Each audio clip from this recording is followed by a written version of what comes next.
নমস্কাৰ বন্ধুসকল, আপোনালোকক স্বাগতম জনালোঁ CSE অসমৰ আৰু এটা নতুন ভিডিঅ'ত। আজিৰ এই ভিডিঅ'টোত আপোনালোকৰ যিসকলে নেকি নতুনকৈ 2024 চনত PM কিষাণৰ এপ্লিকেশ্যন কৰিছিল তেওঁলোকৰ এপ্লিকেশ্যন ষ্টেটাছটো কেনেকৈ চেক কৰিব, লগতে আপোনালোকৰ যদিহে এপ্লিকেশ্যনখন ৰিজেক্ট হৈছে আৰু ৰিজেক্ট হোৱাৰ কাৰণ কি সেইটো কেনেকৈ চাব আৰু আপোনালোকৰ ৰিজেক্ট এপ্লিকেশ্যনখন কেনেকৈ আপোনালোকে এপ্ৰুভ কৰিব পাৰিব সেই বিষয়লৈ এই ভিডিঅ'ত আলোচনা কৰিম। তাৰ আগত আপোনালোকক জনাওঁ যে যিসকলে নেকি PM কিষাণৰ কিস্তি পোৱা নাছিলে, পেণ্ডিং হৈ গৈছে, তেওঁলোকে তিনিটা কাম কৰক। KYC আৰু আপোনালোকৰ আধাৰ বেংক চিডিং, লেণ্ড চিডিং, এই তিনিটা কাম কৰাৰ পাছত আপোনালোকে 19 নম্বৰ কিস্তিত পেণ্ডিং কিস্তিৰ লগত একেলগে 19 নং কিস্তিটো পাব। 19 নং কিস্তিটো আপোনালোকে ফেব্ৰুৱাৰী মাহৰ 15 পৰা ধৰি 20 ফেব্ৰুৱাৰীৰ ভিতৰত আপোনালোকে 19 নং কিস্তিটো পাব। বন্ধুসকল, প্ৰথমতে আপোনালোকে pmkishan.gov.in পৰ্টেললৈ আহিব লাগিব। এই পৰ্টেললৈ অহাৰ দুটা পদ্ধতি আছে। আপোনালোকে pmkishan.gov.in ক্ৰম ব্ৰাউজাৰ, ফায়াৰফক্স যিকোনো এটা ব্ৰাউজাৰ আপুনি টাইপ কৰি এই পৰ্টেললৈ আহিব পাৰিব। নাইবা আপোনালোকে যদি ডাইৰেক্ট মোৰ লিংকৰ থ্ৰুৱেদি যাব বিচাৰে তেতিয়াহ'লে লিংক ডিছক্ৰিপশ্যনতে দি ৰাখিছোঁ, তাত ক্লিক কৰি আপোনালোকে ইয়ালৈ আহি যাব। ইয়ালৈ অহাৰ পিছত আপোনালোকে ৰাইট চাইডে দেখিব এক্সটাৰ্নেল এণ্ড লগইন। যদিহে আপোনালোকৰ CSE চেণ্টাৰ আছে তেতিয়াহ'লে এক্সটাৰ্নেলত ক্লিক কৰি CSE লগইন কৰিব পাৰে। যদিহে আপোনালোকৰ CSE নাই তেতিয়াহ'লে আপোনালোকে তললৈ স্ক্ৰল কৰিব।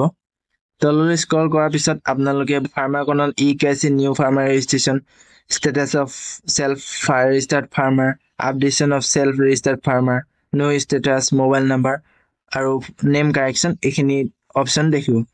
এতিয়া আপোনালোকে ষ্টেটাছটো চেক কৰিবলৈ হ'লে প্ৰথমতে আপোনালোকে 3 নম্বৰ অপশ্যনটো ৰাইট চাইডৰ status of self registered farmer CSE farmer ইয়াত ক্লিক কৰিব লাগিব।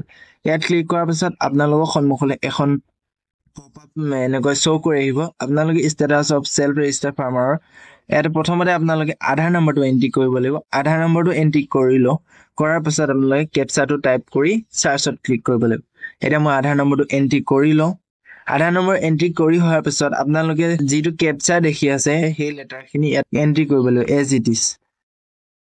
যেতিয়া আপোনালোকৰ কেপচাৰটো এণ্ট্ৰি কৰি হ'ব তেতিয়া আপোনালোকে চাৰ্চ অপশ্যন ক্লিক কৰি দিব। চাৰ্চ অপশ্যনত ক্লিক কৰাৰ পাছতে আপোনালোকৰ সন্মুখলৈ আকৌ এখন পৰ্টেল এনেকৈ খোল খাই আহিব। আপোনালোকে ইয়াত দেখিবলৈ পাব আপোনাৰ যিখিনি ডিটেইলছ আছিল সকলোখিনি ইয়াত শ্ব' কৰি আছে।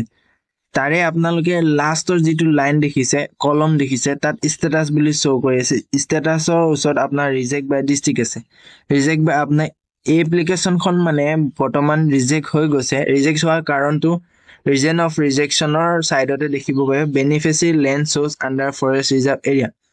তো ইয়াত কোৱা হৈছে যে যিখিনি মাটি আছে সেই মাটিখিনি ফৰেষ্ট লেণ্ড ৰিজাৰ্ভ এৰিয়াৰ আণ্ডাৰত পৰে, সেইবাবে এই পাৰ্চনজনৰ ৰিজেক্ট কৰা হৈছে। এই পাৰ্চনজনৰ ৰিজেক্ট হোৱাৰ কাৰণটো ফৰেষ্ট লেণ্ড এৰিয়া নহয়, কাৰণ এখেতৰ যিখিনি লেণ্ড ডকুমেণ্টছ আপলোড কৰা হৈছিল সেই আপলোড কৰা ডকুমেণ্টছখিনি অলৰেডি পথুৱা মাটি আছিল, কিন্তু ৰিজেক্ট কৰি দিয়া হৈছে। আৰু আপোনালোকে এই ৰিজেকশ্যনটো এনেকৈ যদি হয় তেতিয়াহ'লে শুধনি কেনেকৈ কৰিব পাৰিব সেইটো মই আপোনালোকক দেখাই আছোঁ। এতিয়া শুধনি কৰিবলৈ আপোনালোকে অলপ বেক আহিব লাগিব সেই প্ৰথম পেজলৈ। তাৰপিছত আপোনালোকে তললৈ অলপ স্ক্ৰল কৰিব। স্ক্ৰল কৰাৰ পিছতে আপোনালোকে দেখিবলৈ পাব আপডেশ্যন অফ চেল্ফ ৰেজিষ্টাৰ্ড ফাৰ্মাৰ, তাতে আপুনি ক্লিক কৰি দিব।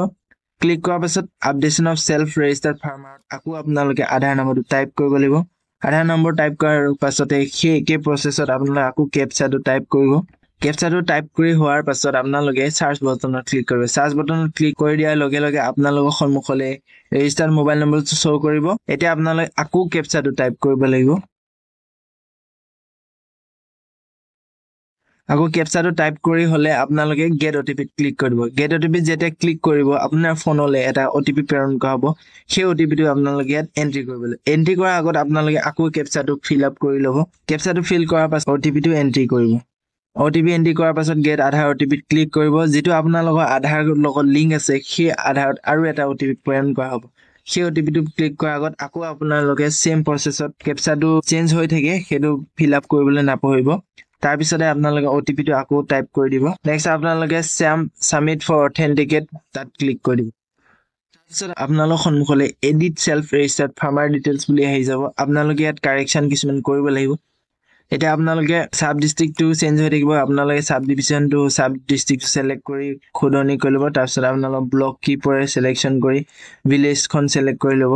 সকলোখিনি ডিটেইলছ আপোনাৰ এন্ট্ৰি কৰি হোৱাৰ পাছত তললৈ স্ক্ৰল কৰিব এতিয়া আপোনালোকে কি কৰিব লাগিব আপোনাৰ যিখিনি লেন্ড ডকুমেন্টছ আছে সেই লেন্ড ডকুমেন্টছখিনি ৰিকাৰেকশ্যন কৰিব লাগিব আপোনালোকে নতুন এখন পট্টা যদি আছে সেই পট্টাখন আপোনালোকে ইয়াত এডিট কৰি আপোনালোকৰ খাতা নং সাৰ্ভে ডাক নং এৰিয়া কিমান এইখিনি ডিটেইলছ যেনেকৈ আগত ভৰাইছিল তেনেকৈ ভৰাই আপডেটত ক্লিক কৰি আপডেটত ক্লিক কৰি হোৱাৰ পাছত আপোনালোকে আপলোড সাপোৰ্টিং ডকুমেন্টছত আপোনালোকৰ লেন্ড জমাবন্দী আছে সেইখন আপোনালোকে 200 KB তলত আপোনালোকে PDF ফাইল কৰি ইয়াত আপলোড কৰাৰ পিছত আপোনাৰ সেভত ক্লিক কৰি দিব সেভত ক্লিক কৰাৰ পাছত বন্ধুসকল আপোনালোকৰ এপ্লিকেশ্যনখন আন্ডাৰ প্ৰসেছত গুচি যাব আন্ডাৰ প্ৰসেছত গুচি যোৱাৰ পিছত আপোনালোকৰ আকৌ প্ৰসেছ কৰা হ'ব নেক্সট আপোনালোকে ভেৰিফিকেশ্যন কৰি যদিহে আপোনালোকৰ সঠিক ডকুমেন্টছ আপোনালোকে দিছে তেতিয়াহ'লে আপোনালোকৰ এপ্লিকেশ্যনখন এপ্ৰুভ হ'ব তাৰ পিছতে আপোনালোকে কিস্তিটো পোৱা আৰম্ভ কৰিব তো বন্ধুসকল আজি ভিডিঅ'ত ইমান আছিল আপোনালোকক যিখিনি মই জানিব পাৰিছো সেইখিনি জনাবলৈ চেষ্টা কৰিলো যদি আপোনালোকে ভিডিঅ'টো চাই অকনো ভাল পালে তেতিয়াহ'লে লাইক এটা কৰি দিব আৰু যদি কিবা অসুবিধা পালে কিবা বুজি নাপালে তেতিয়াহ'লে আপোনালোকে কমেন্ট বক্সত কমেন্ট কৰি আৰু আপোনালোকৰ বন্ধুসকলৰ লগত সকলোকে শ্বেয়াৰ কৰি দিব চেনেলটো যদি নতুনকৈ চাই ছাবস্ক্ৰাইব কৰিব